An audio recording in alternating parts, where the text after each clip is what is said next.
Good evening, students. Good evening. Thank you. चलिए, so now today we are starting our second lecture of this chapter. ठीक है, पहला lecture हमारा हो चुका था. कौन कौन प्रेजेंट थे उस दिन, हाथ ऊपर करें.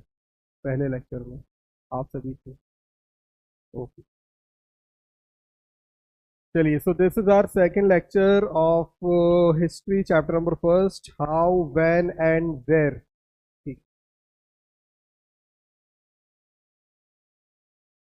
ठीक है भाई. so आज हम लोग क्या पढ़ेंगे उसको देखते हैं पहले. ठीक है, today's target.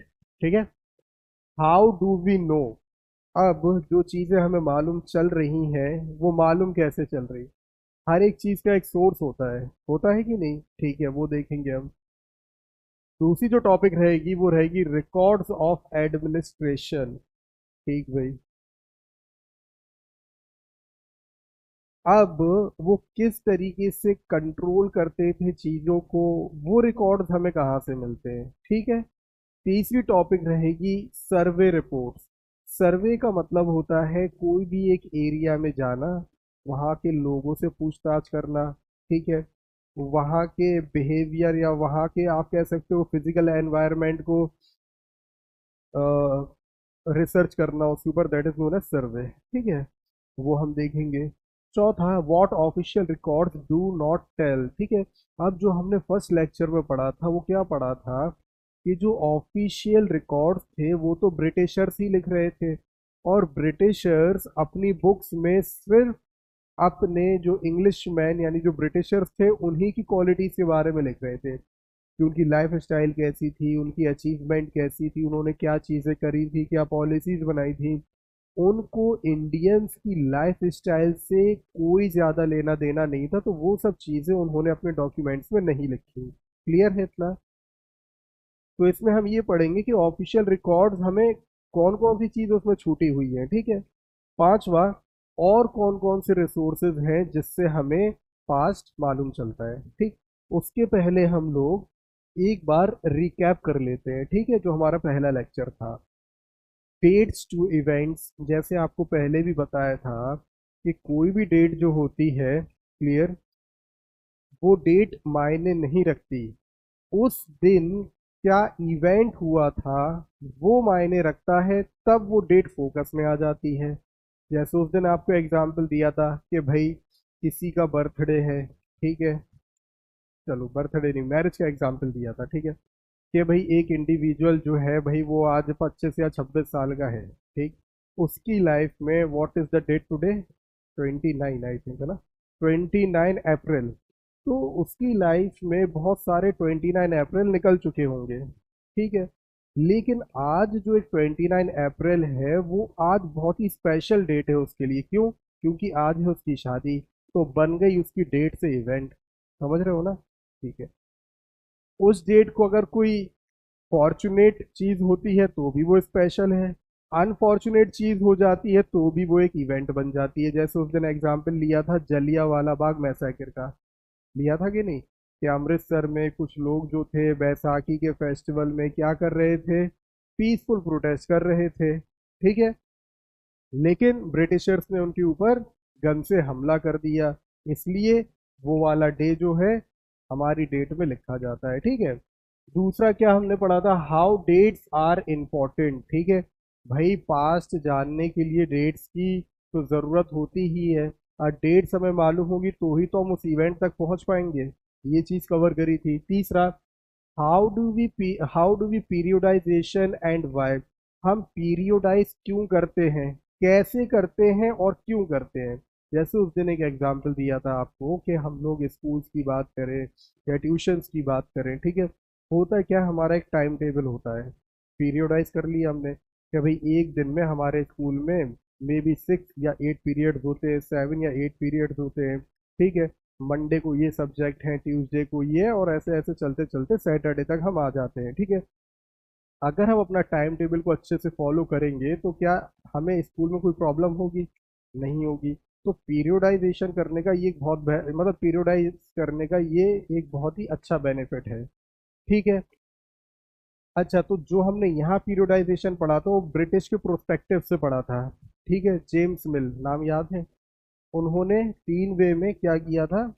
Modern, sorry, ancient, ancient के बाद मीडिवल, वेरी गुड,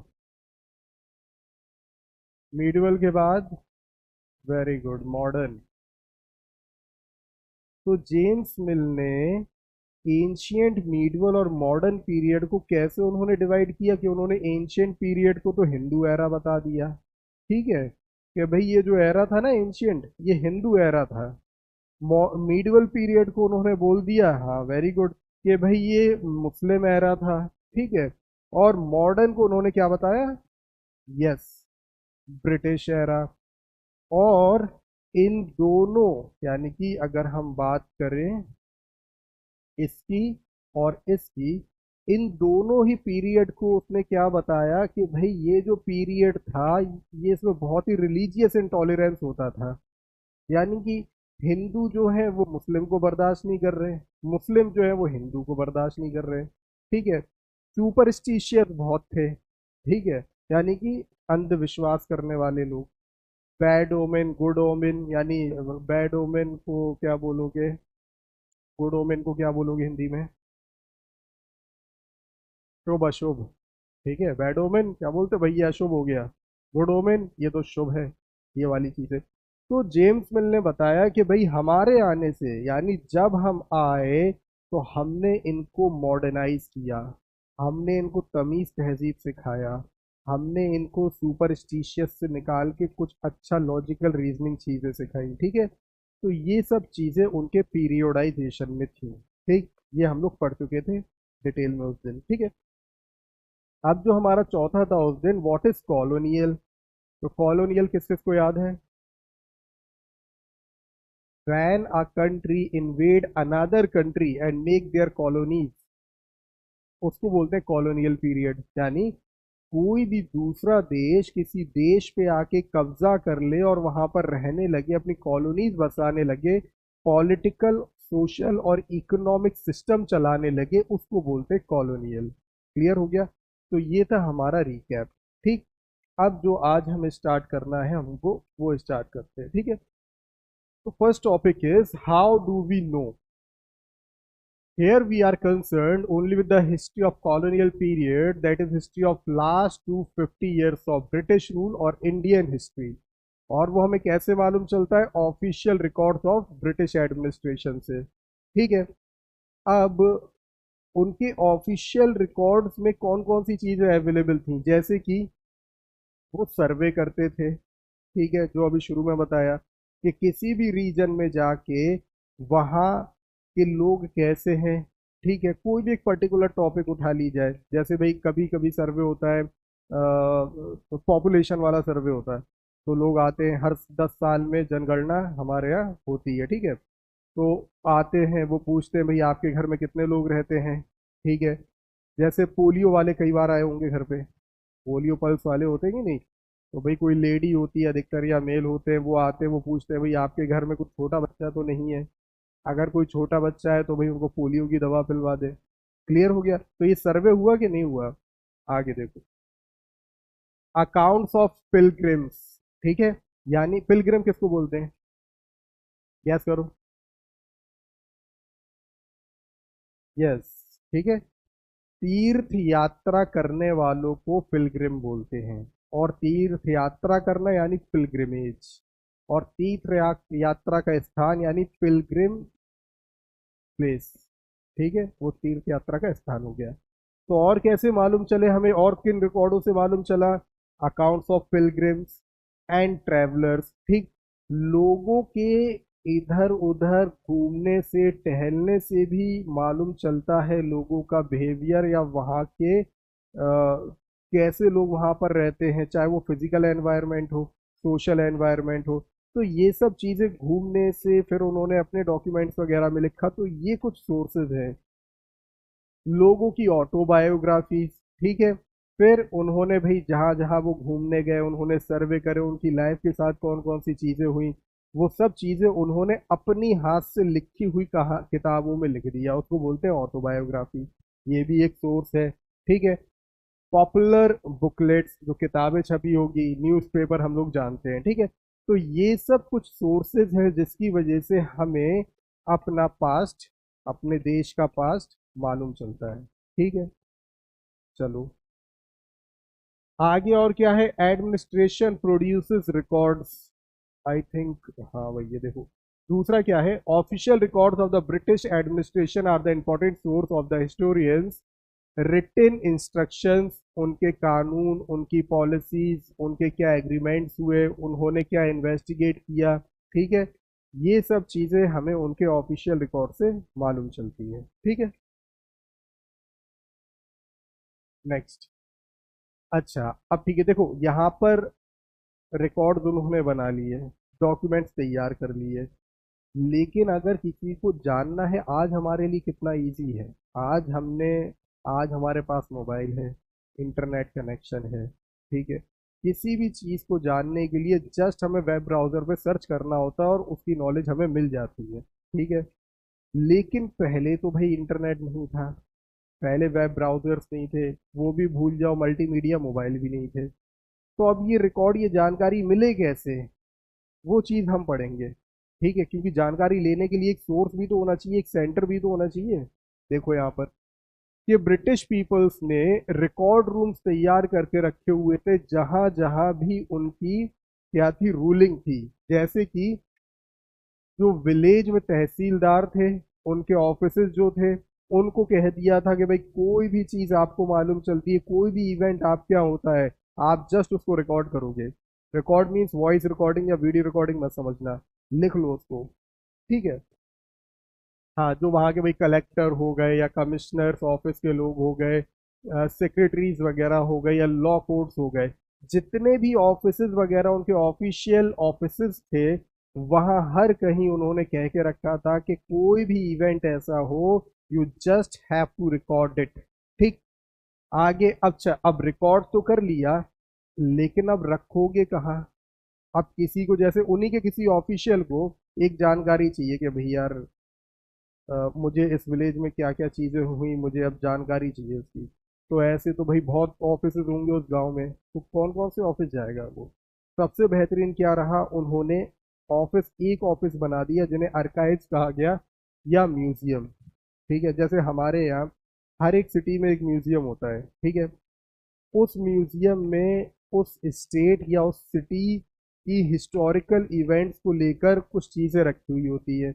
जैसे भाई वहाँ पे कौन किंग रहते थे तो उनकी तलवारें रखी होंगी, उनकी शील्ड रखी होगी, उनकी ड्रेस रखी होगी, अगर उन्होंने कोई किताब लिखी होगी, क्लियर, तो वो चीज़ें रखी होंगी। तो ये एक इंस्टीट्यूशन हमें मिला कि नहीं मिला।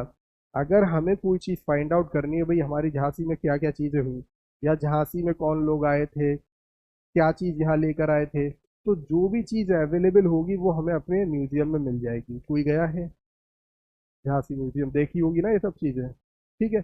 तो उन्होंने क्या करा, उन्होंने म्यूजियम सेटअप्स करे जहां पर जितने भी इंपॉर्टेंट डॉक्यूमेंट्स हुआ करते थे वो सब उन्होंने प्रिजर्व्ड यानी कि संभाल कर रखे हुए थे। ठीक है। चलो, लेटर्स एंड मेमोज, यानी ये रिटन मैसेज को बोलते हैं मेमोज। ठीक है। Letter and memos of various branches were also preserved. तो भाई जो उनके लेटर खत हुआ करते थे या भी मैसेजेस वगैरह, इंपॉर्टेंट मैसेजेस हुआ करते थे, वो सब वो प्रिजर्व करके रखते थे। जैसे भाई हम लोग के कुछ डॉक्यूमेंट्स हो गए, हमारे यहाँ आपके, क्लियर, जैसे आप लोग का बर्थ सर्टिफिकेट हो गया या आधार कार्ड हो गया, तो ये सब चीज़ संभाल के रखे होगी नहीं। मोबाइल में तो सॉफ्ट कॉपी रहती ही है, लेकिन हार्ड कॉपी भी हम लोग संभाल के रखते हैं कि भाई कभी भी ज़रूरत पड़े तो जस्ट वो फाइल हमने निकाली और बस उसकी फ़ोटो कॉपी करवाई और उसको लिंक कर दिया। ठीक है। चलो, स्पेशलिस्ट इंस्टीट्यूशन, जो अभी आपको बताया वही पॉइंट है यहाँ पर कि specialist institutions like archives and museums were also established to preserve important records. These documents were carefully copied and beautifully written by calligraphist। calligraphist किसको बोलते हैं? हाँ, कैलीग्राफी, पहले तो कैलीग्राफी समझ लो, कैलीग्राफी यानी कि आप बहुत अच्छे तरीके, हाँ, yes, a new way of writing, बहुत ही डेकोरेटिव वे में अगर लिखा जाए तो उसको कैलीग्राफी बोलते हैं। और जो कैलीग्राफी करता है वो कैलीग्राफिस्ट हो गया। ठीक है। तो उन्होंने ये सब चीजें रखवाई। With the spread of printing multiple copies of these were printed. ठीक है। किस किस को आती है कैलीग्राफी किसी लैंग्वेज की? इंग्लिश में लिख लेते हो कैलीग्राफी? ये भी तो एक तरीके की कैलीग्राफी है, जैसे हम लोग कर्सिव राइटिंग लिखते हैं। दिस इज सिंपल, यस, ये सिंपल है। ठीक है। जो हम लोग कर्सिव राइटिंग लिखते हैं वो भी तो एक न्यू वे है लिखने का। Is that clear? चलिए।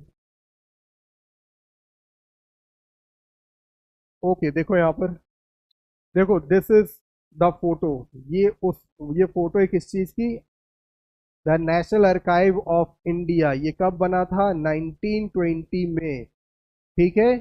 When New Delhi was built, the National Museum and the National Archives were both located close to the Viceroyal Palace। Viceregal palace, viceregal palace यानी कि जो वाइस रॉयज हुआ करते थे, ठीक है, गवर्नर जनरल, ठीक है, जो वहां रहते थे, तो उनके पैलेस के पास बना था। This location reflect the importance these institution had in British imagination. तो ये हमारे न्यू दिल्ली में 1920s में इसको इस्टेब्लिश किया गया था, और यहीं पर इंपॉर्टेंट डॉक्यूमेंट्स वगैरह उन्होंने प्रिजर्व करके रखे हुए थे। This is one. ठीक है। इस जैसे बहुत होंगे, ये उनमें से एक है। अब देखो यहाँ पर सर्वे रिपोर्ट, जो हम लोगों ने शुरू में पढ़ा था, एक जो टॉपिक हमें कवर करनी थी। देखो, another important source of writing history was survey recording. अब सर्वे कहते किसको है? जो आपको शुरू में बताया, recording and examining of a particular area या सब्जेक्ट, उसको बोलते हैं सर्वे। ठीक है। British believed that a country had to be properly known before it could be effectively administered। और ये हमें हर चीज में, कोई भी हम चीज करते हैं तो हमें ये उसको में अप्लाई करना चाहिए। कोई भी नई चीज करो, पहले इनकी लाइन पढ़ते हैं। ब्रिटिश जो थे उनका क्या मानना था कि अगर कहीं पर भी आपको कुछ कंट्रोल करना है, ठीक है, या कहीं पे भी आपको अपनी गवर्नमेंट या गवर्नेंस चलानी है, तो ज़रूरी ये है कि पहले वहाँ के लोग, वहाँ के फिजिकल फीचर्स उसको समझा जाए। ठीक है। उसके बाद ही आप इफिशिएंटली वहाँ पर वर्किंग कर पाओगे। फॉर एग्जाम्पल कि भाई कोई भी आप नई चीज़ करने वाले हो या नई जगह जाने वाले हो, तो पहले हमारे और आपके लिए क्या ज़रूरी है कि पहले हम उस जगह को जानें कि भाई वहाँ पे खाने के लिए हमारे पास क्या ऑप्शन है, रहने के लिए हमारे पास क्या ऑप्शन है, हमारे घर से कितना दूर है वो, कितना वक्त लगेगा हमें आने जाने में। जब ये सब प्लानिंग हम और आप करेंगे या कोई भी इंडिविजुअल करेगा, तब जाके उसकी जर्नी सक्सेसफुल होगी कि नहीं। लेकिन कुछ पता ही नहीं किया। हाँ, बस नाम सुन लिया, बहुत अच्छी जगह है, ठीक है, और ट्रेन में बैठ के पता चला ट्रेन 10 बार रुकती है और वहां तक पहुंच ही नहीं पा रहे। क्लियर है? तो पहले जाने। For this purpose, they could conducted various types of surveys। कौन कौन से सर्वेज? जैसे कि रेवेन्यू सर्वेज, ठीक है, यानी टैक्स। क्लियर है? Village topography. टोपोग्राफी मींस, कौन बताएगा? Physical features. किसी भी जगह के फिजिकल फीचर्स को बोलते हैं टोपोग्राफी। जैसे कि माउंटेन्स, रिवर्स, पॉन्ड्स, ट्रीज, ठीक है, यहाँ के physical features, that is known as topography. तो भाई फिजिकल, सॉरी, विलेज टोपोग्राफी वो लोग जानते थे। सॉइल क्वालिटी, क्लियर, वो भी सर्वे किया सॉइल क्वालिटी का, कि भाई हम जिस जगह जा रहे हैं और जो चीज़ें हमें पसंद है या जिस चीज़ की हमें एग्रीकल्चर करना है, क्या सॉइल सुटेबल है वहाँ की इसके लिए कि नहीं। ठीक है। अब ये कौन बताएगा? Flora and fauna. प्लांट्स कौन सा है इसमें, फ्लोरा है कि फौना है? Flora, okay. Fauna, animals. ठीक है। तो ये चीज़ का भी उन्होंने सर्वे किया कि भाई कौन कौन से वहाँ जानवर हैं, किन की तादाद ज़्यादा है, हमारे लिए बेनिफिशियल कौन कौन सी चीज़ें हैं। ठीक है। लोकल हिस्ट्री, कि भाई वहाँ के लोगों की क्या हिस्ट्री है, ठीक है, कैसे लोग रहते हैं, क्रॉपिंग पैटर्न, किस तरीके की खेतियां करते हैं, तो ये सब चीज़ों का वो सर्वे किया करते थे। और जब उन्होंने सर्वे किया, डॉक्यूमेंट्स वगैरह उसके बनाए, आज जो अवेलेबल है, तो उसी से तो हमें मालूम चला। क्लियर है? हम तो मौजूद नहीं थे ना वहाँ पर, कि भाई वो क्या कर रहे हैं क्या नहीं कर रहे हैं, वो तो रिटन फॉर्म में हमको मिल गया तो हमें मालूम चला ऐसे। ठीक है। आगे। सेंसस, सेंसस मतलब, यस, जनगणना, ठीक है, काउंटिंग ऑफ पीपल्स। तो सेंसस इन एवरी 10 ईयर्स, ये भी वो करवाते थे हर 10 साल में, और आज हमारे यहाँ भी यही होता है, ठीक है। पॉपुलेशन स्टेटस, ठीक है। अच्छा, पॉपुलेशन स्टेटस का मतलब कि इन्फेंसी स्टेज के कितने बच्चे हैं। इन्फेंसी जानते हो ना, जब बच्चे का बर्थ होता है वो इन्फेंट स्टेज का होता है। 4-5 स्टेजेस होती हैं, इन्फेंसी, चाइल्डहुड, टीनेजर, फिर एडल्टहुड। पढ़ा है बायो में। ओके। तो ये पॉपुलेशन स्टेटस जानना है कि भाई छोटे बच्चे कितने हैं, एडल्टहुड, सॉरी चाइल्डहुड में जो लोग हैं वो कितने हैं। अच्छा, अब उनमें मेल कितनी है, फीमेल कितने हैं, ये सब कहलाएगा पॉपुलेशन स्टेटस। उसी के हिसाब से ही तो फिर पूरी प्लानिंग होती है। ठीक है, आगे देखो। इंफॉर्मेशन रिगार्डिंग कास्ट, ठीक है, क्योंकि भाई रूल करने आए थे तो पता तो होना चाहिए कि भाई किस तरीके से लड़ाई झगड़ा करवाना है। एक पॉलिसी है ना उनकी, डिवाइड एंड रूल, पड़ा होगा कि भाई उनके पास जाके उनकी बुराई कर दी, इनके पास जाके उनकी बुराई कर दी, फिर दोनों एक दूसरे से लड़ गए, क्यों तुम हमसे ऐसा कह रहे थे और वो कह रहा तुम हमसे ऐसा कह रहे थे। ठीक है, तो ये सब चीजें जानी कि भाई किस कास्ट के लोग रहते हैं। अच्छा, रिलीजन में तो समझ में आ जाता है कि भाई ठीक है कि अलग अलग रिलीजन है, हिंदू मुस्लिम सिख ईसाई, तो भाई वो लड़ने लगे। लेकिन लोग कास्ट में भी अक्सर लड़ जाते हैं कि भाई कोई कहता है कि भाई रिलीजन तो एक है लेकिन रिलीजन्स में भी तो कास्ट अलग अलग है। अब कोई कहता नहीं भाई मेरी कास्ट अच्छी है, वो कह रहा मेरी कास्ट अच्छी है, तो उन्होंने सब मालूम कर लिया भाई किसकी कहाँ कितनी पॉपुलेशन है और किस हिसाब से गेम खेलना है, और बस क्लियर है। ये सब चीजें हमें मालूम चलती हैं। ऑक्यूपेशन, क्या काम करते थे, ठीक है। लोग फार्मिंग ज्यादा करते थे या बिजनेसमैन ज्यादा थे। बिजनेसमैन जितने भी थे वो कौन कौन सा बिजनेस करते थे, भाई बिजनेस भी तो अलग अलग होते हैं, ठीक है। ट्रेडिंग करते थे, मैन्युफैक्चरिंग करते थे, ये सब चीजें उन्होंने उनका सर्वे किया। और कौन सा सर्वे किया, बोटेनिकल सर्वेज, यानी पेड़ों का सर्वे, ठीक है। कौन कौन से पेड़, मतलब कितनी स्पीशीज के पेड़ हैं। अब जैसे बैम्बू की बात करें, वो भी एक पेड़ है, लेकिन वो कितने काम आता है। आप देखोगे टेंट्स वगैरह बना सकते हो, वाटर वेसल्स बन जाते हैं उससे। सब चीजें उन्होंने मालूम करी। जूलॉजिकल सर्वे मतलब how many and how many types of species of animals are there, ठीक है, zoological survey.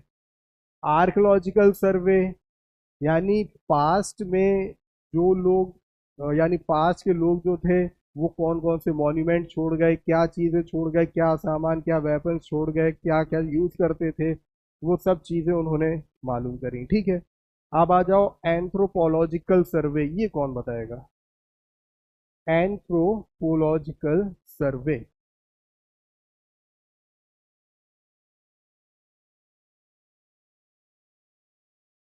Yes.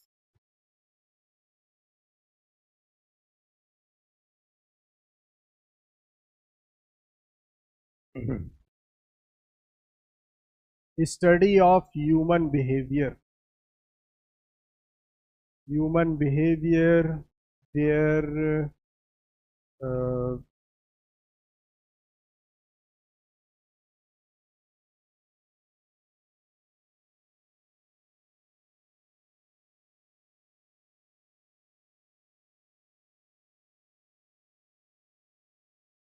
Anthropological survey means study of human behaviour, ठीक है। जिस इलाके में भी वो जा रहे हैं वहाँ के लोग किस प्रकार के हैं, वो कैसा बिहेव करते हैं, ठीक है। उनकी क्या सोशल थिंकिंग है, उनको उनके रिलीजन में लेकर उनकी क्या थिंकिंग है। सुपरस्टिशियस है तो कितने हैं, ठीक है। रीजनिंग से कितने लोग सोचते हैं, इंटेलेक्चुअल कितने हैं, ठीक है। उनकी हिस्ट्री जानना कि भाई उनके घर में कैसे लोग रहा करते थे जो आज नहीं है, उनके एंसेस्टर्स के वगैरह में जाना, यानी कुल मिला के जितनी भी स्टडी ह्यूमन बिहेवियर से लेकर होती है उसको बोलते हैं एंथ्रोपोलॉजिकल सर्वे, ठीक है। अब आगे आ जाओ, फॉरेस्ट सर्वे, ये तो समझ में आ ही रहा होगा, ठीक है। कितने प्रकार के पेड़ हैं, और जब फॉरेस्ट है तो भाई जानवर भी अलग अलग प्रकार के होंगे, ठीक है। तो ये सब चीज़ें उन्होंने सर्वे किया। देखो एक सर्वे की फोटो आप यहाँ देखोगे कि भाई ये दो अंग्रेज खड़े हुए हैं, ये मे बी इंडियंस ही लग रहे हैं, ठीक है। और ये मे बी हो सकता है कि भाई ये सॉइल क्वालिटी चेक कर रहे हो, कुछ बात कर रहे हो या देख रहे हो भाई कैसा क्या कर रहे हो काम, ये देखो हाथ में लिए हुए पेन और फाइल, क्लियर है। तो ये ऐसे ही रिकॉर्ड्स मिले इनको, ठीक है। दिस इज सर्वे। अच्छा, अब जो हमारी एक और टॉपिक थी उसमें उसको और कवर करते हैं क्या, कि what official records do not tell, जो फर्स्ट लेक्चर में भी बताया था और रिकैप में भी बताया था, क्लियर। क्या कि वो लोग सिर्फ किस चीजों को लिखते थे, सिर्फ ब्रिटिश के बारे में, क्योंकि वो ब्रिटिशर थे, तो बस उन्हीं की अपलिफ्टमेंट, उन्हीं के डेवलपमेंट के बारे में, उन्हीं की अचीवमेंट के बारे में, क्लियर। इंडियंस कैसे चल रहे हैं, उनकी सोशल निज़ाम कैसा चल रहा है, ये सब चीज़ें उनके ऊपर कोई ज़्यादा इफेक्ट नहीं था उनका, ठीक है। तो देखो, history written according to the perspective of British government, absence of Indian perspective, ठीक है। यानी कि इंडियन की फीलिंग्स वगैरह जो है वो कुछ उन्होंने नहीं सोची समझी, और कोई चीज़ उसमें नहीं लिखी हुई है, अधिकतर चीज़ें, ठीक है। Official record tell us what the officers thought, what they were interested. अच्छा, उनके ऑफिशियल रिकॉर्ड में क्या क्या था, कि उनके जो ऑफिसर्स थे वो क्या सोचते थे, ठीक है, उनके इंटरेस्ट किस चीज में थे, ठीक है। What they wish to preserve for prosperity, ठीक है, प्रॉस्पेरिटी, पॉस्टेरिटी है ये, and what they wish to preserve for, maybe spelling गलत हो यहाँ पे, देखो यहाँ पर, तो उनके सिर्फ इंटरेस्ट के बारे में लिखा हुआ है, ठीक है, उनके अपलिफ्टमेंट के बारे में लिखा हुआ है। तो जब ये सब चीज़ें लिखी हुई होगी, अगर इंडियंस के बारे में ये सब चीज़ें नहीं लिखी हुई हैं तो हमें ये सब चीज़ें मिस हो जाएगी इसमें, ठीक है। जैसे आपको उस दिन भी एग्जाम्पल दिया था बायोग्राफी और ऑटोबायोग्राफी का, ठीक है। बायोग्राफी भाई कोई भी किसी के ऊपर लिख सकता है, ठीक है, हम आपके ऊपर लिख सकते हैं, आप हमारे ऊपर लिख सकते हो, लेकिन जो भी हम आपके बारे में या आप हमारे बारे में लिखेंगे, तो क्या वो पूरी कहानी आपकी बायोग्राफी में आ सकती है, उस लाइफ के बारे में, उस इंडिविजुअल के बारे में। For example, I am writing a biography on you, ठीक है, तो हम उतना ही लिख पाएंगे जितना हम जानते हैं, या जितना आपने हमें बता दिया उतना ही जान गए और उतनी चीज़ें लिख ली, ठीक है। तो क्या उसमें 100% ट्रुथ हो सकता है कि भाई पूरी आपकी लाइफ स्टोरी कवर कर ली? नहीं। लेकिन जब आप अपनी ऑटोबायोग्राफी लिखोगे, वो बिल्कुल ट्रस्टेड होगी, क्योंकि आपको आपसे ज़्यादा कोई नहीं जानता। तो जो चीज़ें आप लिख लोगे वो एक बायोग्राफर नहीं लिख सकता। वही चीज़ आ गई थी ब्रिटिशर्स के बारे में, क्योंकि भाई वो तो अपने ही लोगों के बारे में लिख रहे थे, ठीक है, इंडियन पर्सपेक्टिव को हटाकर।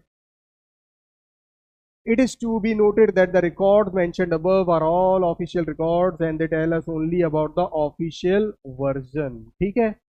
These official records do not always help us to understand what other peoples in the country felt and what lay behind their actions. ठीक है, तो अब इंडियंस की बात करें, भाई कुछ नहीं लिखा हुआ है उसके बारे में कि भाई उन्हें क्या महसूस होता था, ठीक है, किन सब चीज़ों से वो सफ़र कर रहे थे, क्लियर है।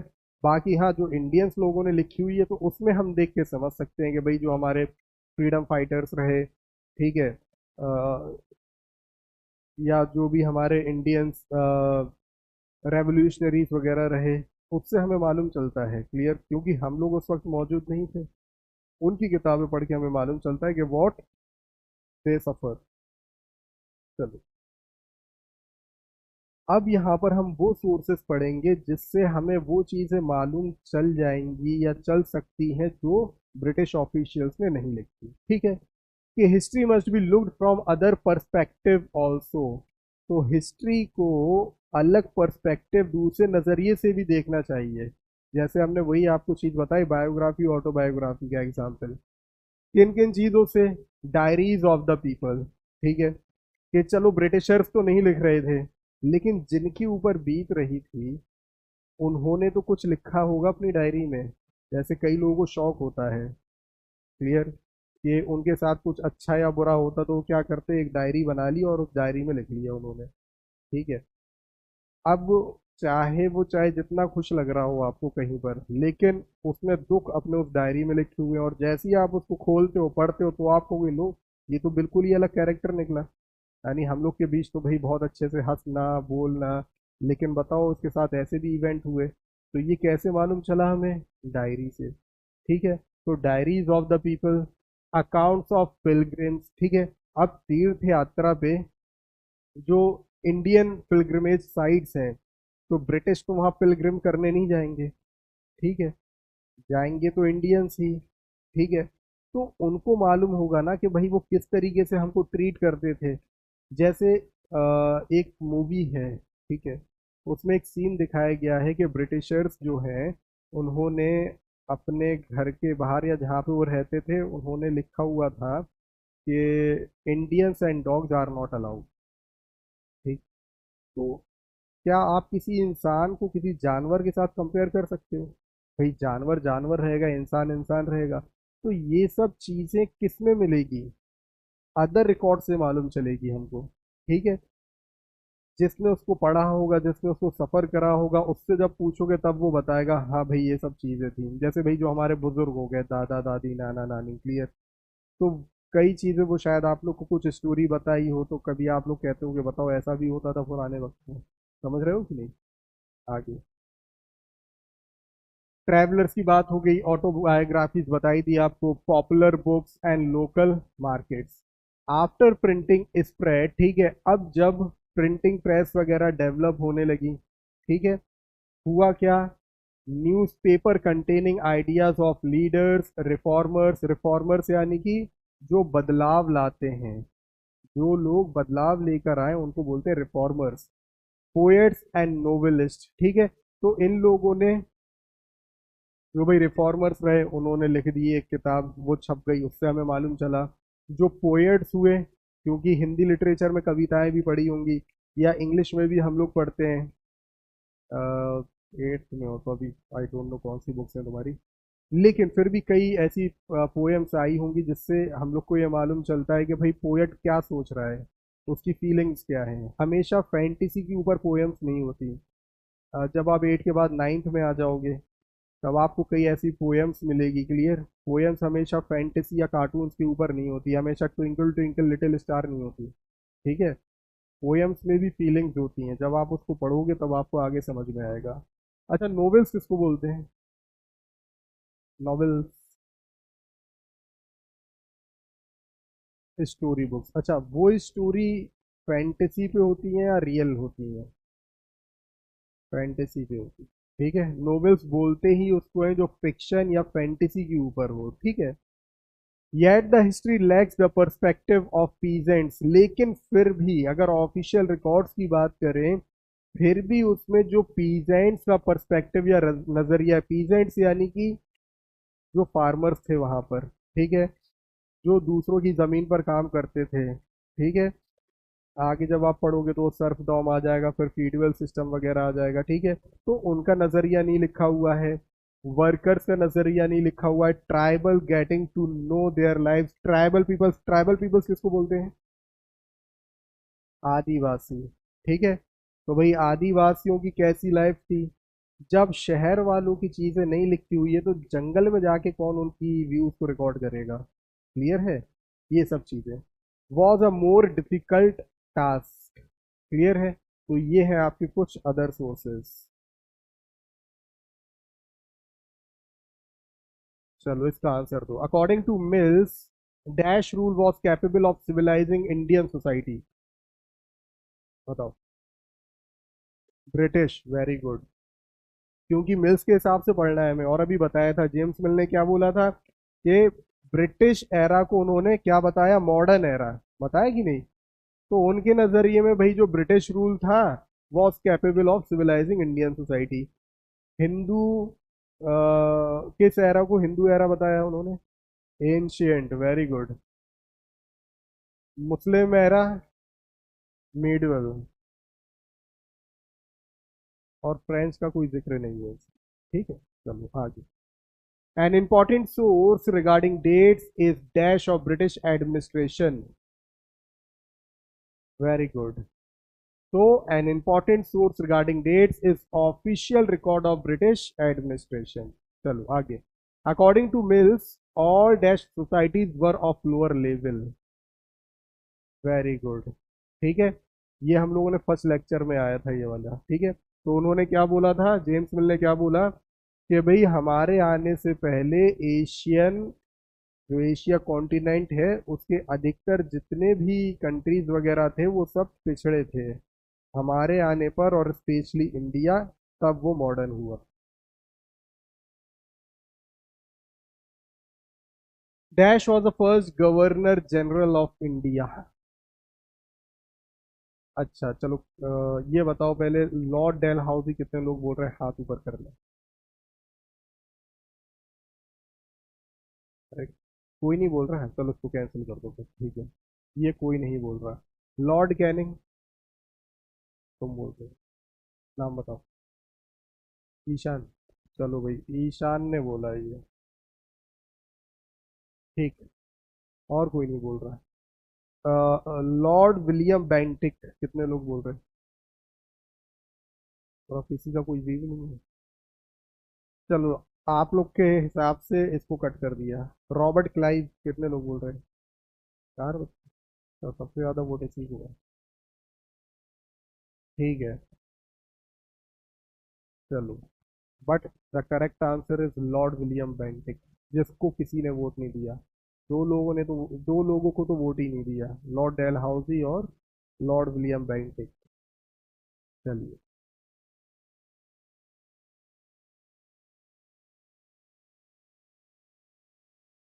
चलो एक और क्वेश्चन आ गया। Dash came up in the 1920s to store important document. Very good, national archive of India, जिसकी फोटो हमने देखी थी, ठीक है, जहां पर वो लोग अपने इंपॉर्टेंट डॉक्यूमेंट प्रिजर्व कर रहे हैं, न्यू दिल्ली में बनाया था उन्होंने, ठीक है। कब बनाया था, 1920, हाँ लिखा हुआ है, ठीक है। चलो।